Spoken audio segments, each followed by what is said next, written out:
بسم اللہ الرحمن الرحیم وَيَقُولُونَ مَتَى هَذَا الْوَعْدُ إِن كُنتُمْ صَادِقِينَ قُلْ إِنَّمَا الْعِلْمُ عِندَ اللَّهِ وَإِنَّمَا أَنَا نَذِيرٌ مُبِينٌ فَلَمَّا رَأَوْهُ زُلْفَةً سِيئَتْ وُجُوهُ الَّذِينَ كَفَرُوا وَقِيلَ هَذَا الَّذِي كُنتُم بِهِ تَدَّعُونَ اعوذ باللہ من الشیطان الرجیم بسم اللہ الرحمن الرحیم رب اشرح لی صدری ویسر لی امری واحلل عقدۃ من لسانی یفقہوا قولی۔ اللہ تعالیٰ سورہ زمر میں فرماتے ہیں افمن شرح اللہ صدرہ للاسلام فهو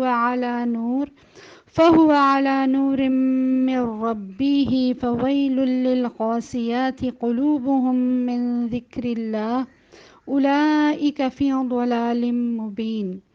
اس کا ترجمہ ہے کہ اب کیا وہ شخص جس کا سینہ اللہ نے اسلام کے لیے کھول دیا ہے اور وہ اپنے رب کی طرف سے ایک روشنی پر چل رہا ہے، اس شخص کی طرح ہو سکتا ہے جس نے ان باتوں سے کوئی سبق نہ لیا؟ تباہی ہے ان لوگوں کے لیے جن کے دل اللہ کی نصیحت سے اور زیادہ سخت ہو گئے، وہ کھلی گمراہی میں پڑے ہوئے ہیں۔ اللہ تعالیٰ ہمیں ایسی گمراہیوں سے محفوظ رکھے۔ ہم اپنے لیکچر کا آغاز کرتے ہیں، اپنی نیتوں کو خالص کر لیں، اپنے رب سے مدد مانگیں، اللہ سے دعا کے ساتھ شروع کرتے ہیں۔ رب یسر ولا تعسر وتمم بالخیر وبک نستعین۔ اللہ تعالیٰ ہمارے لیے آسانیاں فرمائے اور ان اسباق کو ذہن نشین کروا دے۔ پچھلے جتنے بھی ہم نے ساکن حروف کے قاعدے لیے اس کا ایک مراجعہ بھی آپ کو بھیجا تھا، ٹیسٹ بھیجا تھا۔ امید ہے کہ آپ لوگوں نے اس کو سنجیدہ لیا ہوگا اور اس کے جوابات بھی آپ لوگ جلد از جلد مجھے بھیجیں گے تاکہ کچھ تھوڑا سا اندازہ کیا جا سکے کہ کتنی بات سمجھ آ رہی ہے۔ اب ہم نیا چیپٹر کی طرف آتے ہیں۔ یہ مدود کا چیپٹر ہے اور مدود جو ہے احکام مدود کافی طویل بھی ہیں اور کچھ تھوڑے سمجھنے والے بھی ہیں۔ اللہ سے اس دعا کے ساتھ جو بھی ہم نے پڑھی شروع کرتے ہیں کہ اللہ تعالیٰ ان کو ہمیں سمجھا دے۔ سب سے پہلے ہم دیکھتے ہیں کہ مد کیا ہوتا ہے۔ مد کا جو لغوی معنی ہے وہ یہ ہے کہ کسی چیز کو بڑھا دینا یا زائد کر دینا، اضافہ کر دینا، اور اس کی جو علم تجوید میں جو اس کی ڈیفینیشن ہے وہ یہ ہے کہ حرف مد کی آواز کو لمبا کرنا مد کہلاتا ہے۔ اب حرف مد کیا ہیں وہ ہم دیکھ لیتے ہیں۔ مخارج میں ہم نے یہ چیز پڑھی تھی لیکن ہم اس کو دوبارہ دہرا لیتے ہیں کہ حرف مد 3 ہیں: الف، واو اور یا ساکنہ۔ اس میں الف سادہ ہوگا، واو اور یا ساکن ہوں گے۔ الف سے پہلے جو شرط ہے وہ یہ ہے کہ زبر ہوگی، واو سے پہلے پیش ہوگا اور یا سے پہلے زیر کی حرکت ہوگی، اور یہ تمام جو حرکات ہیں وہ کسی بھی حرف پر ہو سکتی ہیں، اس میں کوئی شرط نہیں۔ ساتھ ساتھ ہم یہ بات بھی کرتے چلیں کہ الف صرف وہ ہے کہ جس پر کوئی حرکت نہ ہو۔ جیسے ہی بظاہر لکھے ہوئے الف کے اوپر زیر زبر پیش کی حرکت آ جاتی ہے تو اسے ہم الف شمار نہیں کرتے، وہ حمزہ بن جاتا ہے۔ اس لیے یہاں جس چیز کا ذکر ہو رہا ہے بالکل سادہ الف ہے، اور اس سے پہلے جو بھی حرف ہو اس پر زبر کی حرکت ہوگی تو حرف مد کہلائے گا۔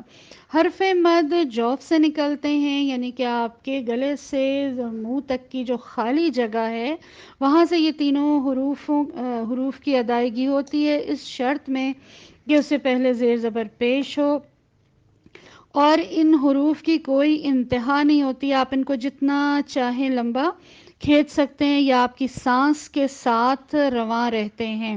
جیسے یہاں جو مثال دی گئی ہے نون زبر اوزینا، تو جو نا ہے، نون پر زبر ہے اور اس کے ساتھ الف سادہ ہے، اس کو اگر آپ بولتے ہوئے لمبا کرنا چاہیں تو آپ اس نا کو جتنا چاہے کھینچ سکتے ہیں، یعنی کہ جب تک آپ کی سانس نہ ٹوٹ جائے جب تک آپ اس کو کھینچ سکتے ہیں. تو یعنی کہ جو چیز کھنچ رہی ہے وہ نون تو آپ نے وہیں چھوڑ دیا، لیکن جو چیز کھنچ رہی ہے وہ حرف مد کھنچ رہا ہے. اسی طرح سے ہا کی بھی مثال آپ یہاں دیکھ لیں، ہی آپ اس کو لمبا کر سکتے ہیں، اور جو پیش ہے وہ بھی اسی طرح سے او کی کیفیت میں جتنا چاہیں آپ اس کو کھینچ سکتے ہیں. تو حرف مد وہ حروف ہیں کہ جس سے مد کی ابتدا ہوتی ہے، جس سے مد جو ہے وہ بنتا ہے، یعنی کہ لمبا کیا جا سکتا ہے. حرف مد بہت اچھی طرح سے یاد رکھیں، یہ وہ حروف ہیں کہ جس کے کم کر دینے سے معنوں میں تبدیلی ہو جاتی ہے. ٹھیک ہے، اس کے بعد جو چیز آتی ہے، ایک تو ہم نے پڑھا ابھی حرف مد جو 3 ہیں، اور ان تینوں کے ساتھ الف واو اور زیر یا کے ساتھ اسی کی جنس کی حرکت اس سے پچھلے حرف پر لگائی جائے گی. اب جو دوسری چیز ہے وہ حروف لین ہے. حروف لین 2 ہیں، واو اور یا. اس میں الف نہیں ہوتا اور اس کی حرکت ایک ہی ہے. جس طرح حرف مد میں 3 حرکات ہیں، 3 حروف ہیں اور ان کے ساتھ انہی کی جنس کی حرکت ہے، لیکن حرف لین میں 2 حروف ہیں اور اس سے پہلے جو حرکت ہے وہ ایک ہی ہے، یعنی کہ دونوں حروف سے ساکن ہوں گے، یا اور واو ساکنہ ہوں گے، اور اس سے پہلے جو بھی حرف ہو اس کی کوئی شرط نہیں ہے، اس پر زبر کی حرکت ہوگی. جس طرح یہاں آپ مثال میں دیکھ رہے ہیں قریش، خوف. اچھا، اس کی جو حرکات جو مقدار ہے، جیسے حرف مد کی مقدار 2 حرکات ہیں، حرف لین کی مقدار 1 سے زیادہ اور 2 سے کم ہے. یعنی کہ وجہ کیا ہے کہ آپ جو پچھلے والے حرف کے زبر کی حرکت کو تو پورا ادا کرتے ہیں، اور جو واو یا کی بات ہو رہی ہے اس کو بھی آپ حق دیتے ہیں، تو وہ پورا اس کو ایک حرکت نہیں دیتے، اس کو اپنی آواز اس کی مکمل کرتے ہیں کہ وہ پتہ چلے کہ وہ وہاں پر ہے. اور زبر کی جیسے کہ آواز ہے آ کی آواز ہے، اور پھر واو کی او، تو کیا بنے گا؟ یا خو بنے گا، یا خورائی. ہم اپنے اردو انداز میں جب پڑھتے ہیں تو اس کو پڑھتے ہیں خوفن. تو یہ خو نہیں ہے بلکہ یہ واو کی آواز کا بھی حق ادا کرنا ہے، اس لیے زبر خو کا زبر ادا کر کے واو پر جانا ہے. تو خوفن، قریشن. ٹھیک ہے، یہ اس طرح سے ان حروف کو ادا کرنا ہے، اور اسی سے بھی مد آگے کو بڑھتا ہے. حرف مد اور حرف لین بالکل بیسک مدود ہیں. اس کے بعد ہم دیکھتے ہیں کہ مد کی کتنی اقسام ہیں. مد کی 2 اقسام ہیں. ایک تو وہ مدود جو مد اصلی کے خانے میں جاتے ہیں یا جو اس کے ساتھ ہی چلتے ہیں، اور دوسری جو اس کی قسم ہے وہ مد فرعی ہے. اور مد فرعی جو ہے اس کی مقدار پھر بڑھ جاتی ہے. حرف مد سے وہ والے مدود ریلیٹڈ ہیں یا وہ مدود جڑے ہوئے ہیں جن کی حرکات 2 ہی ہوتی ہیں. تو اس کو ہم دیکھتے ہیں کہ سب سے پہلے کہ یہ وہ مد ہے کہ جو حرف مد، یعنی کہ اس کے بغیر حرف مد مکمل نہیں ہوتا. یہ بالکل بیسک ہے، اور اس کو حرف مد اصلی یا مد تبعی اس لیے کہا جاتا ہے کہ یہ بالکل بنیادی مد ہے، اور یہ لازمی ہے، اور یہ مد کی بنیاد میں ہوتا ہے. اور طبعی اس کو اس لیے کہا جاتا ہے، طبعی جس کو کہتے ہیں نا نیچرل، تو کہ اس کی جو مقدار ہے یا جو جس کو کھینچنے کی جو وہ ہے کہ کتنا کھینچا جائے، وہ بالکل قدرتی ہے. اس کو یعنی یہ کم ہو سکتا ہے نہ زیادہ. اچھا، اب اس کی جو مقدار ہے، اس کی ویسے تو مقدار 2 حرکات ہیں، یعنی کہ اس کو 2 حروف کی حرکات کے برابر اس کو ادا کیا جائے گا، کیونکہ بیسیکلی آپ دیکھیں کہ یہ 2 حروف ہیں.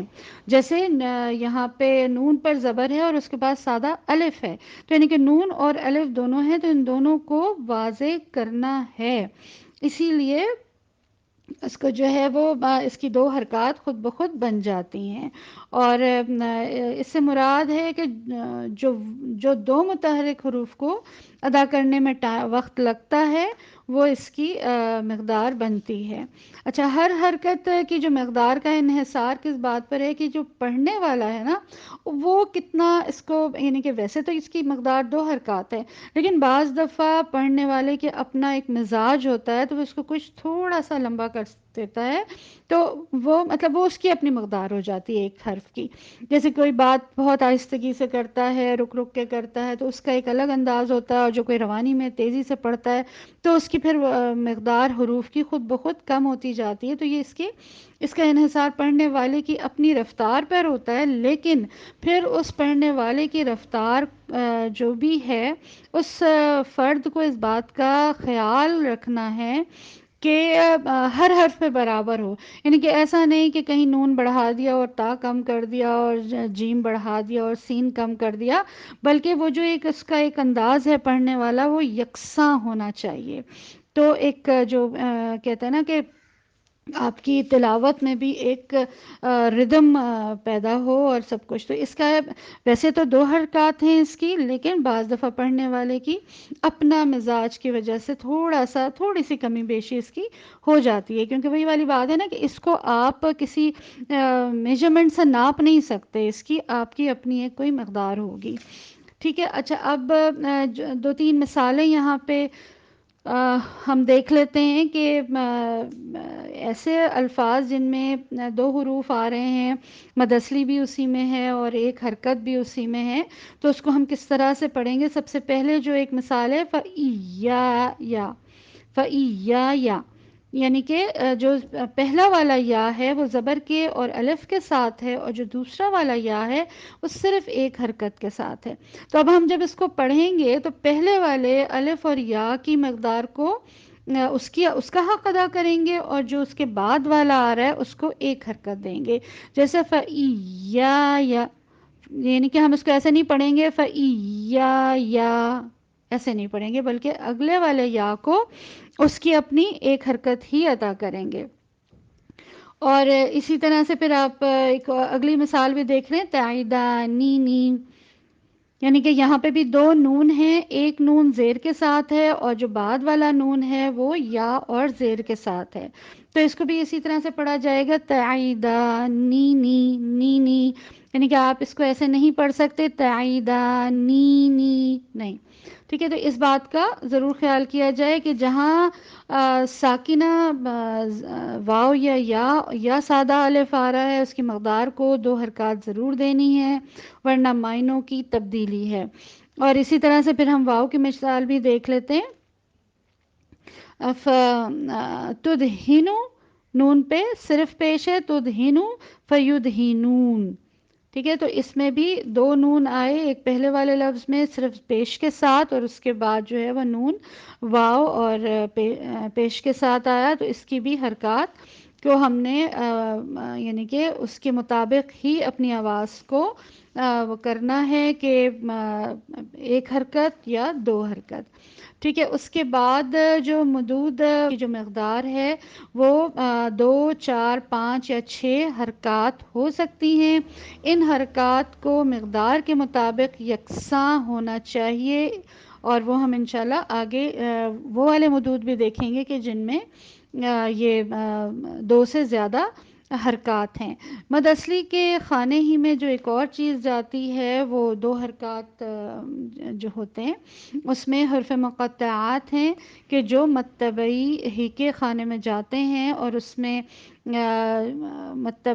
جو حرف مقطعات آپ یقیناً سمجھتے ہیں کہ جب قرآن پاک کی تلاوت کی بعض سوروں کی ابتدا میں جو حروف کی شکل میں لکھے ہوتے ہیں ان کو ہم حروف ہی پڑھتے ہیں، تو اس میں جو مجموعہ ہے حیٌ طہر، یعنی کہ جب ہم اس کو کھولیں گے تو ہا، یا، طا، ہا اور را، یہ تمام حروف جو ہیں وہ 2 یعنی کہ حرکات والے ہیں، یہ مد اصلی ہی کہلاتے ہیں، اور صورتوں کی آغاز میں یہ آتے ہیں، جس طرح سے طٰہٰ، 2 حرکات، تو کی بھی 2 حرکات اور ہا کی بھی 2 حرکات. اور سورہ مریم کی ابتدا میں جو آتا ہے نا کاف ہا یا عین صاد، تو اس میں کاف تو 6 حرکات والا مد ہے، لیکن ہا یا یہ 2 حرکات ہیں. تو اس میں بعض 6 اور بعض 2 حرکات کے مدود اس پورے حرف مقطعات میں شامل ہیں.